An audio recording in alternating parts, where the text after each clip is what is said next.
ఈరోజు నేను మీకు ఒక సజెషన్ ఇవ్వాలనుకుంటున్నాను. ఎస్పెషల్గా నా దగ్గరికి వచ్చే వాళ్ళలో గ్యాస్ట్రిక్ రిలేటెడ్ ప్రాబ్లమ్స్ ఉండేవాళ్ళు చాలా ఎక్కువ మంది ఉంటారు.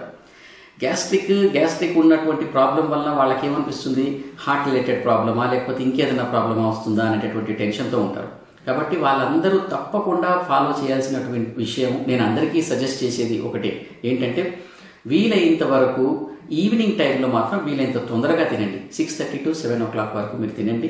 అండ్ చాలా తక్కువ తినండి, చాలా తక్కువ అమౌంట్లో తినండి. అండ్ ఆఫ్టర్ దట్ మళ్ళీ ఒక 10-15 minutes తర్వాత మీరు వాటర్ తాగండి. అది కూడా ఓన్లీ వామ్ వాటర్. రాత్రిపూట ఓన్లీ వామ్ వాటర్ మాత్రమే తాగాలి.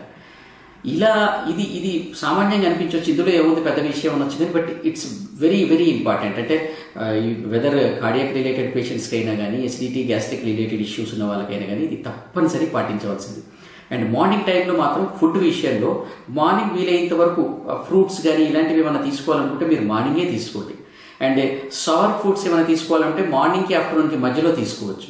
అండ్ మీకు ఏమైనా కోరికలు ఇది తినాలి అది తినాలని ఉంటే అవన్నీ కూడా మధ్యాహ్నానికే మీరు కంప్లీట్ చేసేసేయాలి. ఫుడ్ అక్కడ ఏం రెస్ట్రిక్షన్ లేదు, మీకు ఏమి ఇష్టం ఉంటే అవన్నీ కూడా చాలా చక్కగా మధ్యాహ్నం తినండి. బట్ ఈవినింగ్ ఫుడ్ మాత్రం ఈవినింగ్ 6:30 to 7 వరకు అయిపోగొట్టాలి.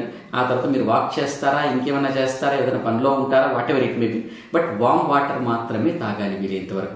నైట్ ఫుడ్ ఎంత తక్కువ ఉంటే అది మీ గ్యాస్ట్రిక్ ప్రాబ్లమ్స్ విషయంలో కానీ, వేరే హార్ట్ రిలేటెడ్ ఇష్యూ ఉన్న వాళ్ళ విషయంలో కానీ నేను చాలా చక్కటి చేంజెస్ చూసి వాళ్ళ లైఫ్ స్టైలే చేంజ్ అవ్వడం అనేది నేను దీనివల్ల గమనించాను. కాబట్టి మీరు తప్పకుండా దీన్ని ఫాలో చేయండి.